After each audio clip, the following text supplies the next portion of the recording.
এ যেন ম্যারাথন দৌড়। ভবানীপুরে যেদিনকে শুভেন্দু অধিকারীর নাম অ্যানাউন্স করেছে সর্বভারতীয় বিজেপি দলের পক্ষ থেকে, যে নাম অ্যানাউন্সমেন্ট হচ্ছেন, শুভেন্দু অধিকারী লড়বেন নন্দীগ্রামে, শুভেন্দু অধিকারী লড়বেন ভবানীপুরে। দিল্লি থেকে নরেন্দ্র মোদীর সঙ্গে বৈঠক করে ফেরার রাত্রেই পরের দিন সকালবেলা সরাসরি পৌঁছে গিয়েছিলেন ভবানীপুর থানা এবং সেখানে গিয়ে মেসেজ দিয়েছিলেন যে আমি ভবানীপুরের প্রত্যেকটা রাস্তায় ঘুরবো, কোনোভাবে আপনারা বাধা দেবেন না।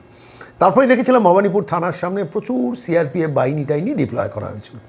হাওয়াটা তুলে দিয়েছেন সেইখানেই। তারপর চলে গিয়েছেন নন্দীগ্রাম, সেখানে কাজকর্ম করে আমরা তারপর দেখেছি সরাসরি রামনবমীর দিন সকালবেলা বিশালাকার মিছিল ভবানীপুরের মাটিতে বার করেছেন শুভেন্দু অধিকারী।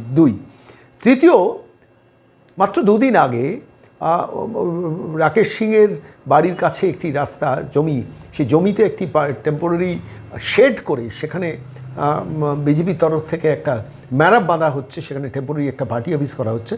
সেখানে যখন বাঁশগুলো ঢুকছিল সেই বাঁশ আটকেছিলেন মমতা বন্দ্যোপাধ্যায় পুলিশকে দিয়ে, শান্তনু সিনহা বিশ্বাস বাহিনীকে দিয়ে আটকেছিলেন। শুভেন্দু অধিকারী তখন পূর্ব মেদিনীপুর ফিরছেন, কোনা এক্সপ্রেসওয়ে থেকে ফিরতি গাড়ি ঘোরালেন, ঘুরে সরাসরি চলে এলেন স্পটে দাঁড়িয়ে।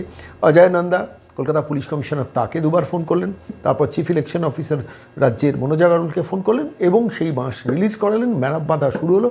শুভেন্দু অধিকারী আবার পূর্ব মেদিনীপুরের গভীর রাতে ফিরে গেলেন। তৃতীয় এপিসোড। চতুর্থ, আজকে যখন এই প্রতিবেদন পেশ করছি তখন দেখলাম যে শুভেন্দু অধিকারী আবার পৌঁছচ্ছেন, আবার যাচ্ছেন, আবার গেছেন চেতলা অঞ্চলে। বিভিন্ন বিজেপির কর্মীদের ভয় দেখানো হচ্ছে, সেখানে তাদের পাশে দাঁড়ালেন, তাদের প্রত্যেকের বাড়িতে সরাসরি গিয়ে যোগাযোগ করলেন এবং 2 ঘন্টা ধরে ম্যারাথন জনসংযোগ করলেন শুভেন্দু অধিকারী চেতলার মাটিতে। খবর পেয়েই যা হয়, ববি হাকিমের বাহিনী, মমতা অভিষেকের বাহিনী, তারা কিছু লোকজনকে জয় বাংলা টাংলা স্লোগান দিয়ে চেষ্টা করলেন যদি একটা প্রভোকেশন তৈরি করা যায়, কিন্তু প্রভোকেশন তৈরি হলো না। শুভেন্দু অধিকারী চেতলার অলিতে গলিতে ঘুরলেন, মানুষের সঙ্গে জনসংযোগ করলেন এবং সবথেকে ইন্টারেস্টিং যেটা, প্রচুর মহিলা এগিয়ে এলেন শুভেন্দু অধিকারীকে অভ্যর্থনা জানাতে এবং প্রচুর সাধারণ মানুষ এগিয়ে এলেন যারা ভয়ে রয়েছেন, যারা দীর্ঘদিন ধরে ভবানীপুরের মাটিতে হয়তো ভোটও দিতে পারেননি, সেই মানুষগুলো কিন্তু শুভেন্দু অধিকারীর এই পথ চলাকে স্বাগত জানালেন। আমি আজকের এই প্রতিবেদনে লাইভ ফ্রম ভবানীপুর আপনাদের দেখাবো, যেখানে চতুর্থ দিন হয়তো আরও একটা ঘটনা, আরও একদিন গিয়েছেন ভবানীপুরে কোনো নির্দিষ্ট একটি অঞ্চলে। আপাতত এই মুহূর্তে দাঁড়িয়ে আজকে যখন আমি বিকেলে এই প্রতিবেদন পেশ করছি তার কিছুক্ষণ আগে ভবানীপুরে খেজুরি থেকে সরাসরি এলেন, এসে একদম ভবানীপুরে পৌঁছলে চেতলা অঞ্চলে পৌঁছলেন, যেটা ভবানীপুর কনস্টিটিউয়েন্সির মধ্যে। 2 ঘন্টা ম্যারাথন একটা রোড শো করে আবার অন্য ডেস্টিনেশনে পৌঁছে গেলেন। আমি আজকের এই প্রতিবেদনে সেটাই দেখাবো, ভবানীপুরের দৃশ্য। লাইভ ফ্রম ভবানীপুর দেখুন।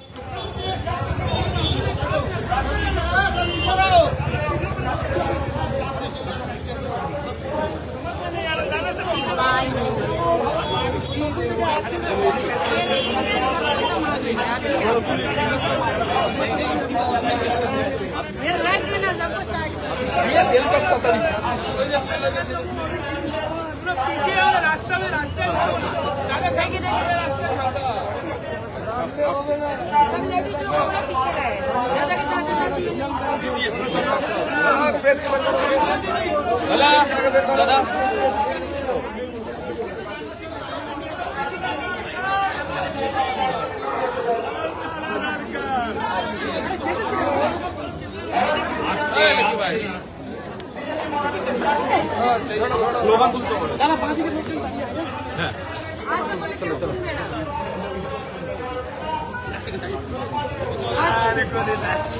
आस्ते करने से कोई नहीं सुने।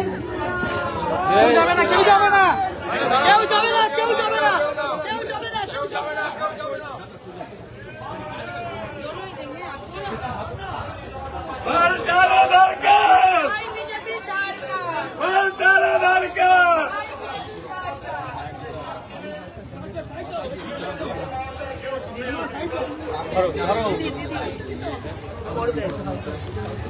মাসিমা পড়বেন।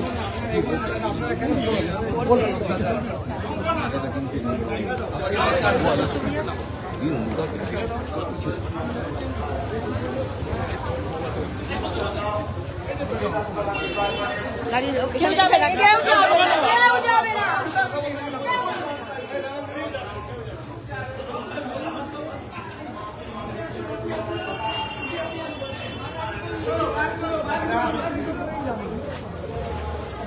चैनल नाम बता दीजिए।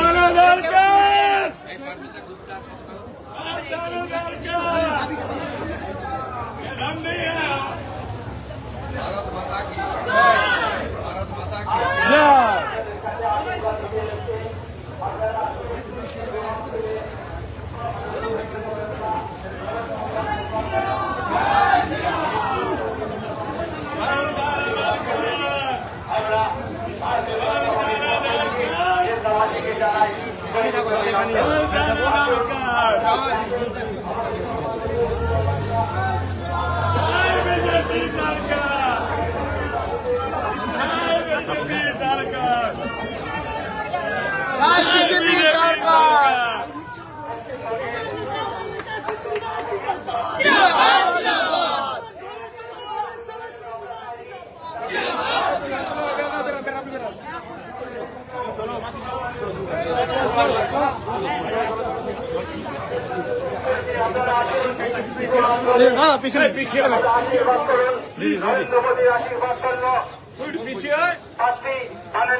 মাননীয় শুভেন্দু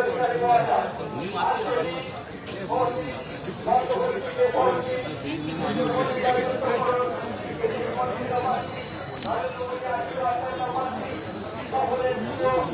পশ্চিমবঙ্গের বিরোধী দলের নেতা আজ জেলাবাসীর কাছে আশীর্বাদ দিয়েছে। আপনারা বেরিয়ে আসুন, দাদা মোবাইলটা একটু সরাও। আশীর্বাদ করুন, যাতে করে ওনাকেই আমরা আবার বিপুল ভোটে জয়যুক্ত করতে পারি। সমস্ত জেলাবাসীকে জানাই দাঁড়াতে হবে। আপনাদের জয় শ্রীরাম।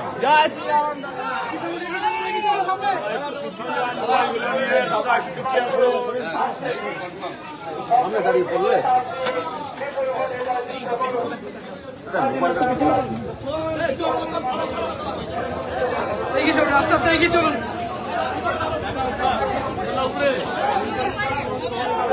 না থাকলে কি হয় বলুন।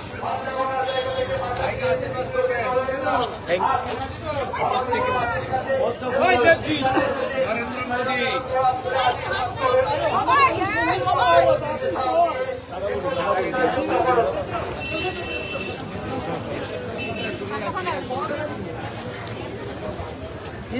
আস্তে সবাই যেও না, আস্তে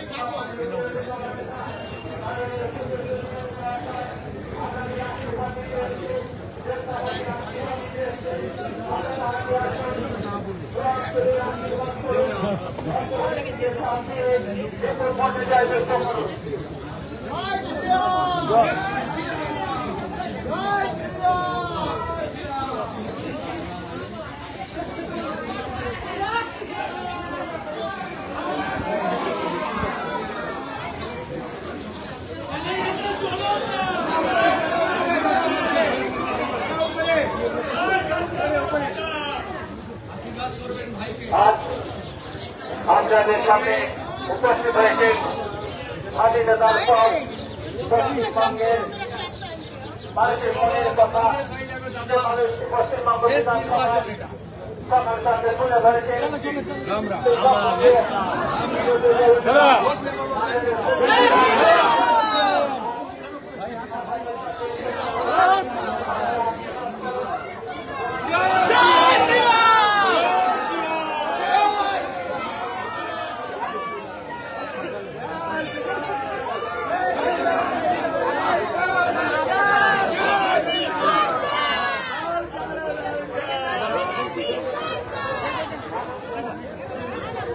ये किसी को दो आप।